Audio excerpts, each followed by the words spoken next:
the vast majority of people out there have the wrong perception of what CRO or experimentation is. You take big things and you break them down into the assumptions that you have about them, into manageable separate things that you can test. It's a process of critical thinking. Hello and welcome to another episode of Click to Buy. Today I have my guest Jonny on, and our episode today is going to be a lot about CRO experimentation and kind of making an experimentation mindset, among other things. Well, Jonny, welcome to Click to Buy. How are you doing today? I'm great, thank you very much, and thank you very much for having me. Well, we're so excited to hear everything that you have to say. But first, for the audience that doesn't know who you are yet, maybe you can explain a little bit about what it is that you do. Absolutely. So at the moment, I am the digital experience director of a performance marketing agency called Journey Further. So the agency as a whole is coming up to about 200 people, and we do paid media, organic, and digital experience, which is the part that I run. And that's all underpinned by a very sort of strong strategy and creative function.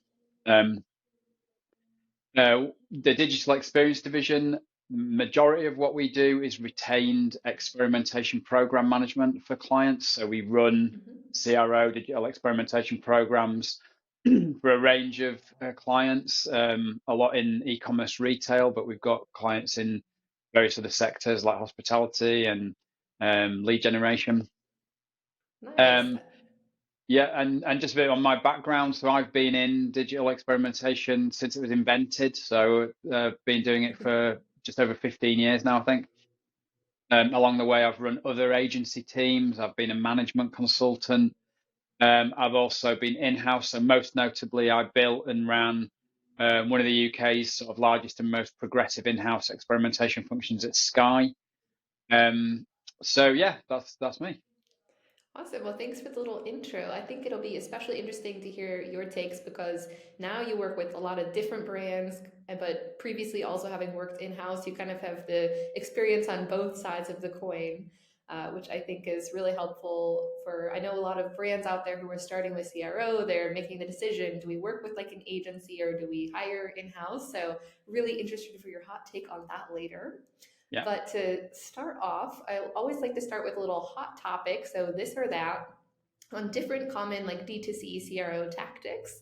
So, of course, we know in CRO, not everything will work for every brand.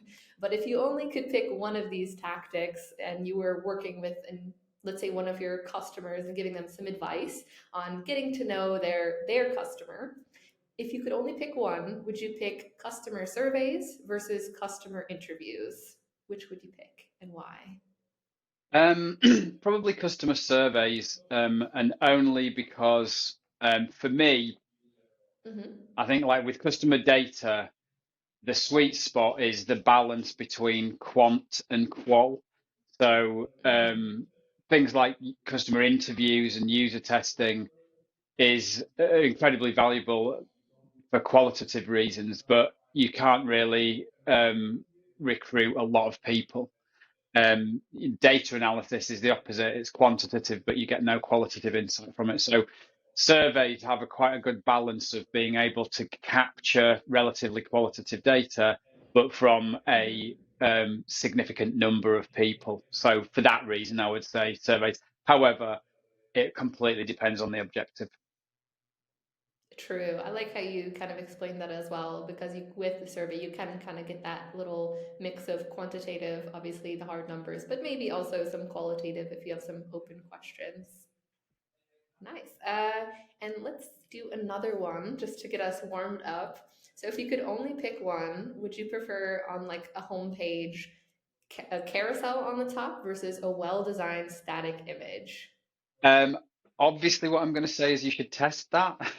um, Yeah. but if somebody pointed a gun at me and said we could do one of these, I would probably say the Mhm. static image, only because I have experienced quite a lot of those tests, and more often than not, the static image wins over the carousel. However, not always. So Yeah.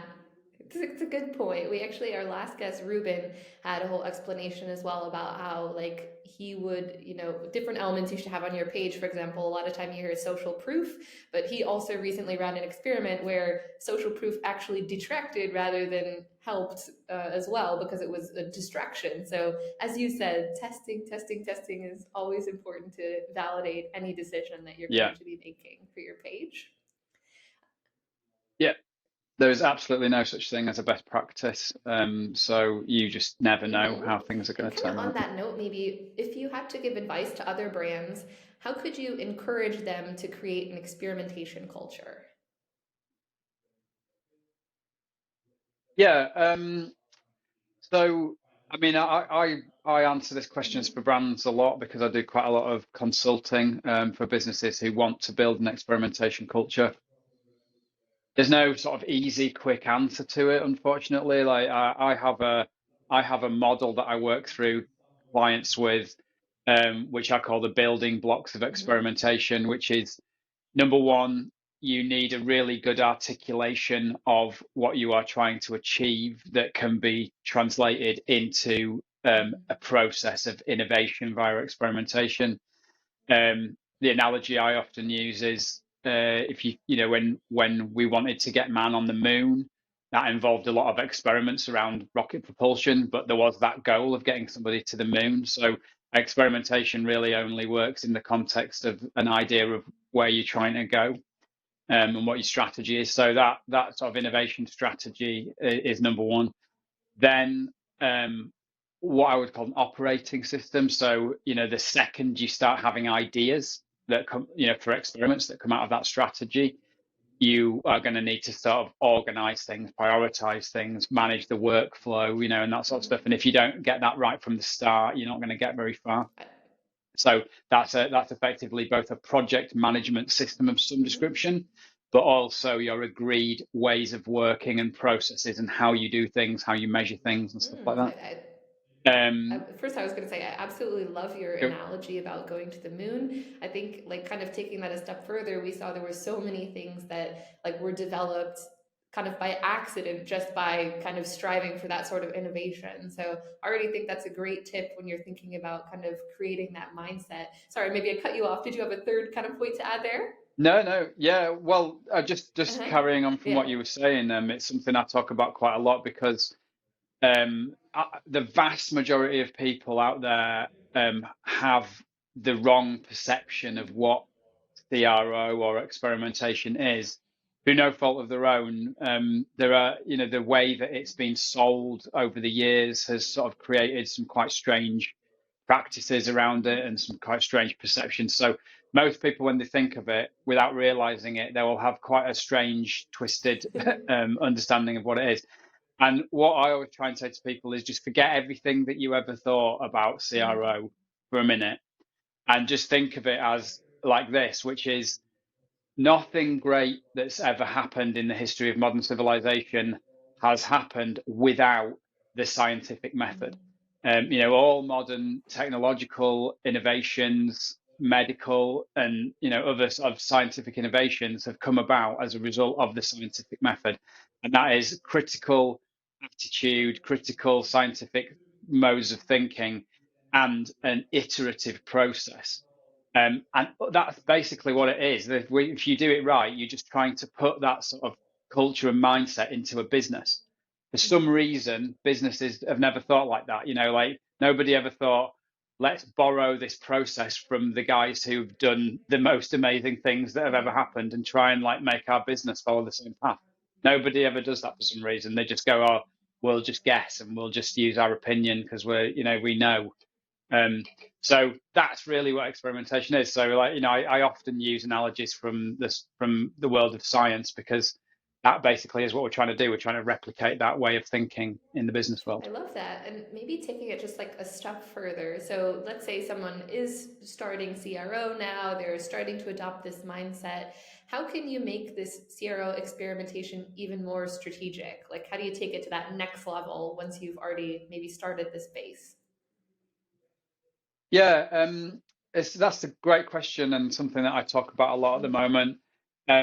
if you look at CRO and how CRO is done in virtually any company that it's done, it's generally a kind of exercise in tinkering with things. And Mm-hmm. so you'll find that there is a huge long list of things that you could do to a website, like moving things around and stuff like that. And the objective is to just basically churn through that list and try and find the things that are most successful or make the most money. Um, but it misses a trick really, because actually experimentation is a really good way of helping you answer strategic questions that you have about the business. Mm. Um, and But people don't really think of using it like that.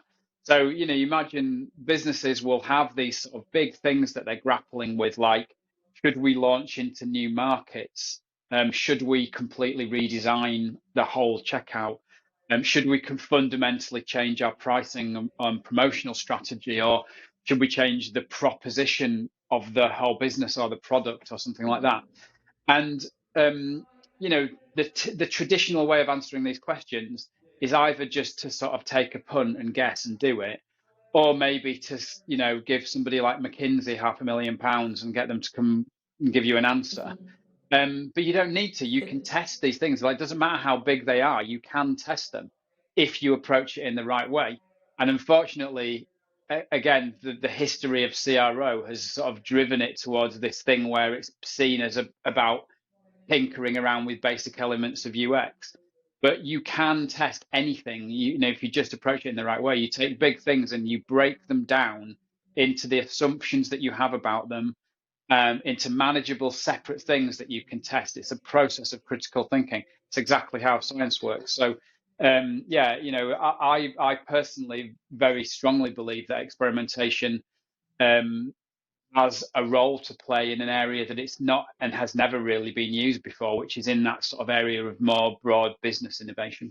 Yeah, I'm kind of jumping along that line of thought. So, what you've mentioned there, which kind of stood out to me, is that other areas of the business can also benefit from CRO. Do you have maybe other examples of other places within a business that should adopt this mindset, in your opinion?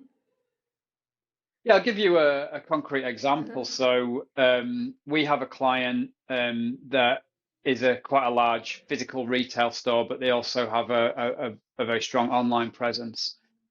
And whenever we talk to them about strategic things, their number one problem that they struggle with is how to appeal to younger audience. So their brand is perceived as an older brand, Mm. where the product actually, there's no reason why that product should be for an older person. It's just a legacy thing. It's just a brand thing that they've become known to be this sort of brand for an older audience. So their number one question is, how do we appeal to a younger audience? How do we shift the brand and the audience to being a younger audience? Um, and again, most people would think, that's not something you can test, Mm-hmm. but it 100% is. So, like, as I was talking about, you first of all, you have to break down the assumptions within that. Now, if you're going to appeal to a younger audience, the only way that would happen is three possible ways, and it could be one or more or all of them. But one is that you need to change the product itself, that your product is just simply attractive to that older audience. Mm-hmm. Two is that it's all about how you target people through marketing, that your actual targeting and the modes of communication that you're using is targeting older people, and that needs to shift. And three, it could be about your brand tone of voice and the way you communicate and all that sort of stuff that needs to change. So there's three possible things that are contributing to the issue.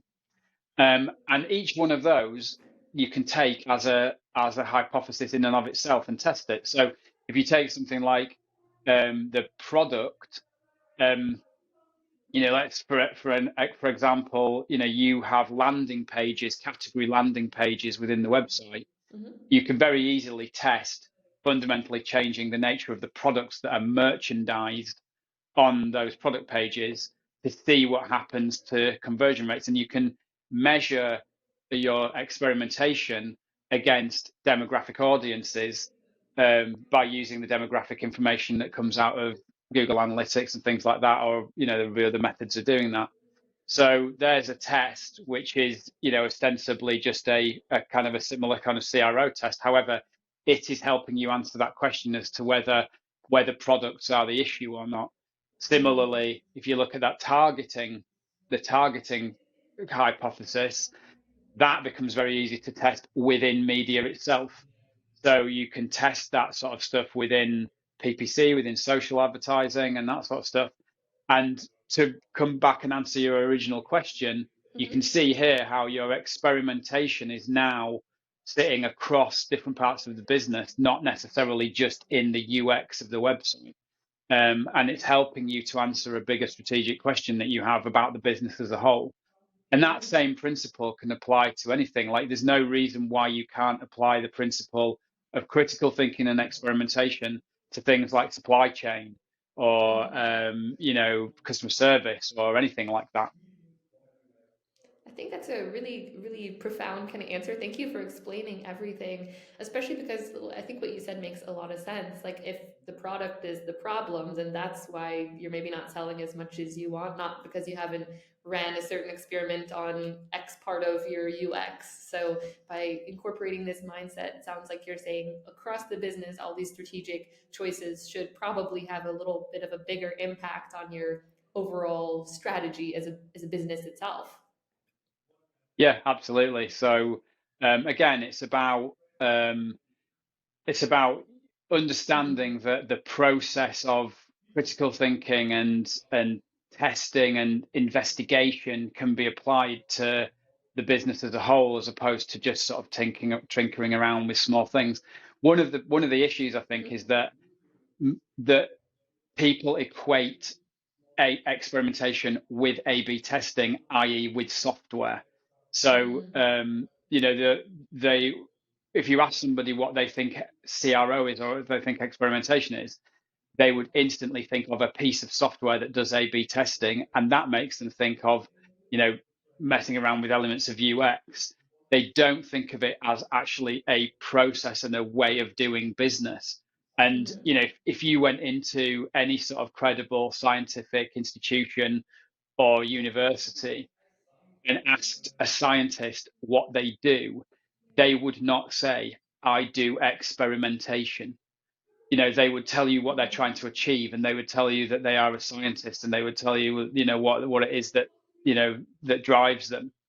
They wouldn't say, "I do experimentation." But the problem is, Mm-hmm.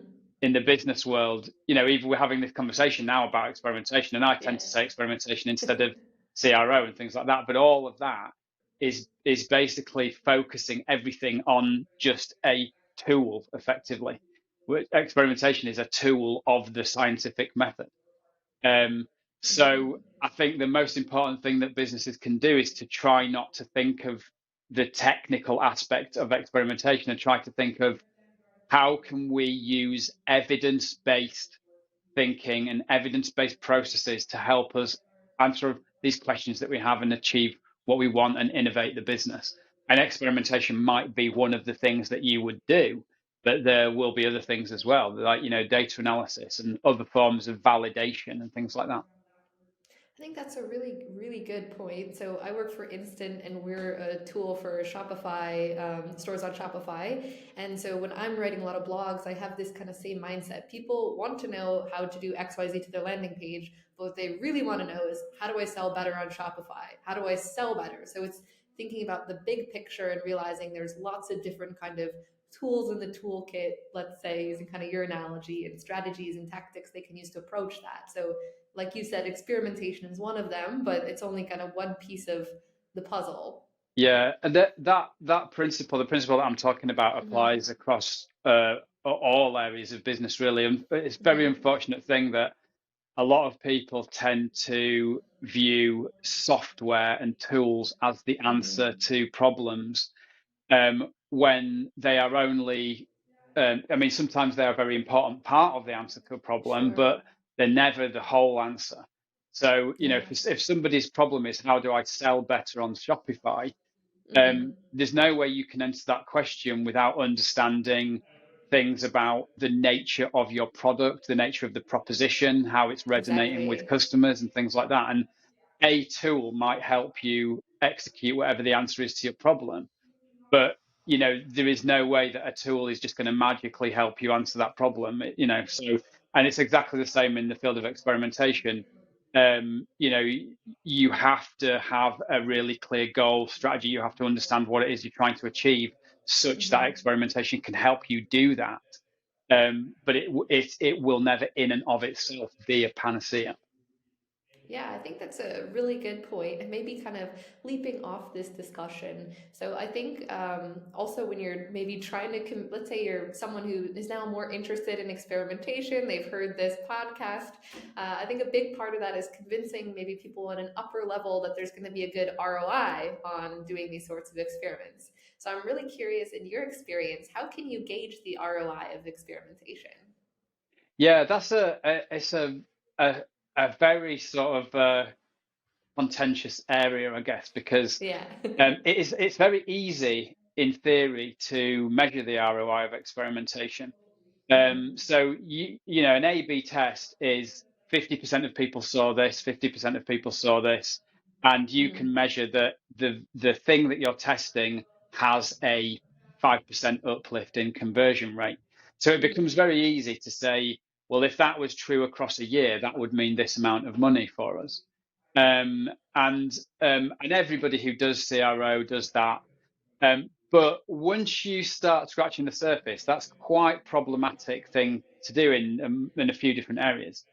So number one, you've observed something in a period of time that you've tested, and that's not necessarily going to pan out over time. It's a Hmm. huge assumption to say that that would play out over the 12-month period. Um, it does. What you've done is found a way of making a really good decision. Should you do this thing? Yes, you should, but you can't Hmm. prove how much money it's going to make over time. But the other thing is that it sort of misleads people as to what experimentation is. Hmm. Everything that we just talked about the strategic aspects of experimentation gets kind of forgotten because it is seen as this sort of tactical revenue driving thing.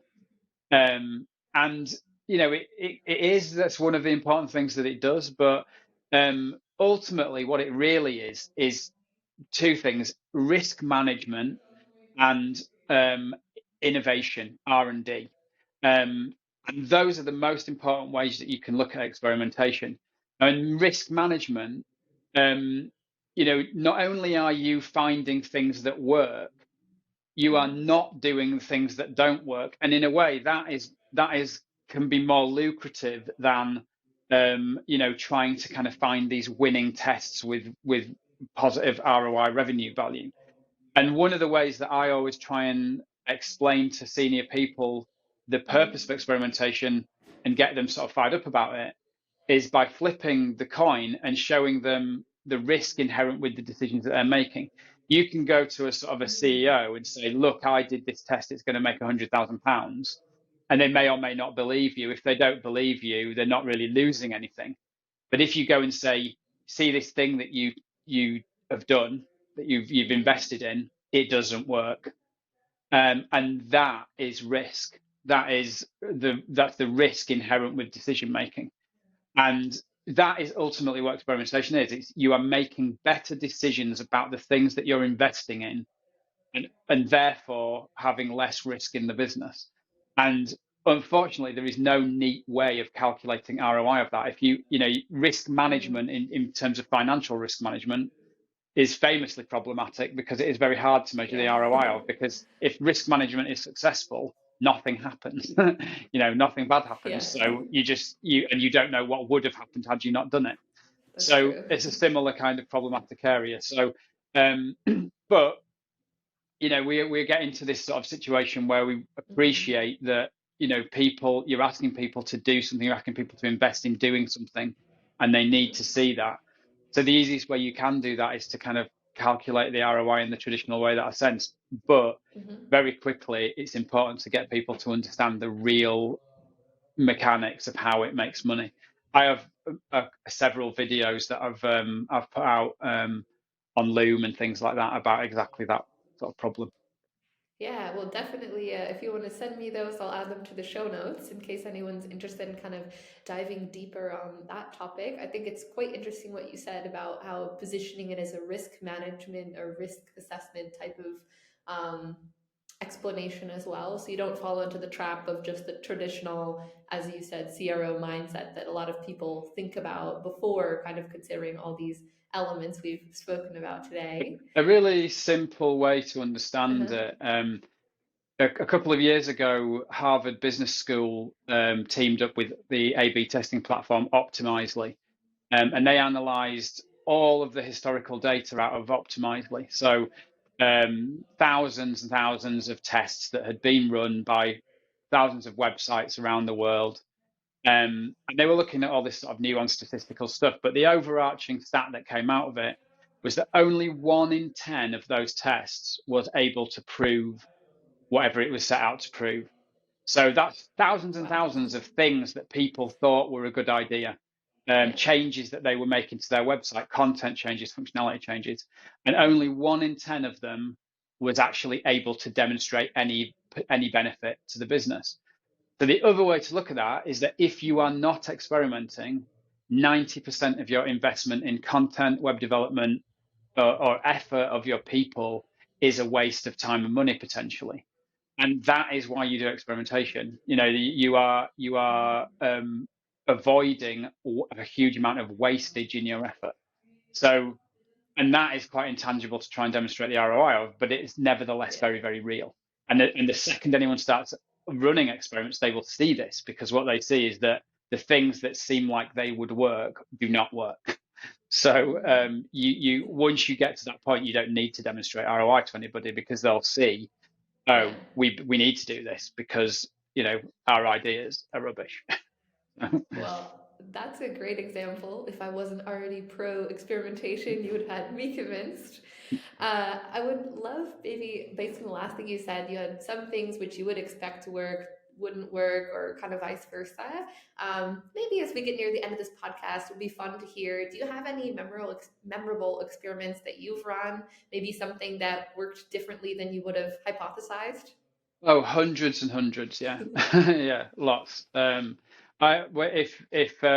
anybody listening to this wants to follow me on LinkedIn, I do Mm-hmm. pretty much every week a particular type of post that I call unexpected experiment results, which is exactly this. But I mean, some of the sort of more interesting ones. Mm-hmm. So we have a client that sells towels and bedding, and Mm-hmm. we tested this a few years ago now, but we tested just simply putting a very small statement on the product page above where the call to action was, to remind people that they could return products for free. So it just said free returns, free simple returns, or something like that.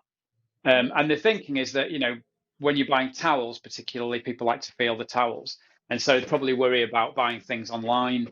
And so we just, we put that in, but we decided to test it. And that reduced the conversion rate by an enormous amount. If I remember rightly, it was about 15% or something like that. Now, why, is anybody's guess. Which is completely a guess. My guess would be that the particular audience that it's aimed at, for whatever reason, would be concerned about why they should return it. So they might think, why would I want to return it? Is it not very good? Or Oh. do lots of people return it? If you're telling me that I get free returns, is that because people returning it is a common thing? And then potentially that reduces the confidence. But like I say, I have hundreds of examples like that, where Mm-hmm. what you initially think, and particularly things that are sort of common best practices, that I could probably find hundreds of articles online that would tell you to do exactly that thing as a best practice, that you should always make it clear that you get free returns. But in that case, it had a very detrimental impact. And that is just one of hundreds of examples that I could give you like that.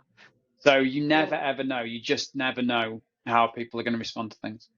So yeah, test it, test it, test everything. That's a great example also with like towels. Indeed, you would think like when you buy that in person, I'm also with anything like bed sheets or stuff, I want to feel it. I want to know that it's like comfortable, but really a surprising result. So thanks for sharing that story. So I just have two more questions for you before we round up the episode. Yeah. Um, and also a chance for you to ask a question for our next guest.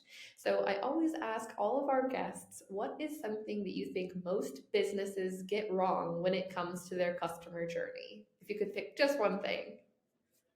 I'm going to say not um, not having a cohesive strategy that is translated down into the executional layers of the business. So, and what I Mm-hmm. mean by that is, we go into any business and just find out what they're doing in PPC or anything, and they will Mm-hmm. be running those sort of channels and activities in a generic way, and measuring them in a generic way. But nobody is sort of adapting anything to a very specific business strategy. So and that kind of bleeds into everything. So I would say that there Mm-hmm. mostly is a business strategy somewhere. It's just that it's not Yeah. communicated and it's not translated into the way that things are actually done. Great, good answer. I definitely think that's quite an important piece of advice for businesses out there that are thinking about their customer journey and experimentation. Kind of switching to a different note, I have a question for you from our previous guest, Ruben. So Ruben runs kind of some educational initiatives to help people who are just getting started with CRO. But he said a big issue that he finds is when people are graduating his program, they have a hard time finding a job when they're getting started with CRO because either the level of experience needed is like 2 or 3 years and they don't have that yet, or for a smaller business that might look for someone for CRO, they just can't like afford to add someone in house. So, do you have any advice for people who are just getting started with CRO on how they can kind of get some of their first opportunities? Yeah, it's an unfortunate thing. As Mm-hmm. an agency, we have actually adapted a lot of our processes so that we can take juniors with no prior experience. If for anyone out there who runs an agency or any kind of anyone sort of doing CRO, I Mm-hmm. would urge them to do the same thing. But it does mean having sort of really well-tuned processes and things like that that people can follow. But it is an unfortunate thing that most people hiring for CRO are looking for experience. Mm-hmm. And it's a bit of a dead end thing because if there's never any new experience coming in, what do you do? But I would say for people actually looking for a role, um, Mm-hmm. the most obvious thing is to try and find a role that is not a dedicated CRO role. So there will be roles that are sort of more broader digital marketing roles, that will incorporate elements of CRO, and they will be more readily available as junior and entry level roles. So I think that's really the best thing I would do would be to try and look for an entry level digital marketing or sort of product style role that feels like it has the potential to allow growth towards that area. Um, the added advantage of that is that you actually might find that there are other things that you want to specialize in as well. Um, True. but yeah, it's a bit of a sad thing that just is difficult. But that would be my advice. Mm-hmm. Thanks. I'll definitely pass that along to Ruben and his students. I think that's also kind of a good point based on everything you and I discussed today is that those skill sets can be useful in so many different areas of a business. So maybe that will help kind of open the door to a business that then you can kind of push yourself into a role that is more maybe your end goal if you want to be full CRO. But indeed, for digital marketing or marketing roles, definitely that experimentation mindset is going to bring you really far. So definitely good advice. And now for my last question, we'll have another guest on, I think, next week who is also in the CRO experimentation kind of role mindset. So I would love to know if you have a question that I could pass along to our next guest. It can be anything CRO related, experimentation related. Yeah, Whatever comes to mind. yeah. Sort of a slightly fun question, I guess. Hmm. I have always hated the term version optimization and CRO, because I think it really sort of limits people's understanding of what experimentation can do. So, Hmm. what might else? I mean, we're stuck with that term now. It won't go away. But if it did, what what else would you call CRO? What would be the term that you would use to try and encapsulate everything that it has as a potential? I love that. Let's rebrand CRO, see if Yeah, there's something better out there. Well, thank you so much for a great episode today, Jonny. So, as we said in the beginning of the show, you can find him on LinkedIn. Do you have a website people could find you on if they're interested, I or do. somewhere Yeah, else? it's just johnnylongden.com. All right, so you heard it here. We'll make sure you put all the resources we discussed today in the show notes. Jonny, thank you so much for being such a great guest. It was a pleasure to have you. Thank you very much. Thanks for having me. And that's another episode of Click to Buy. We'll see you in the next episode.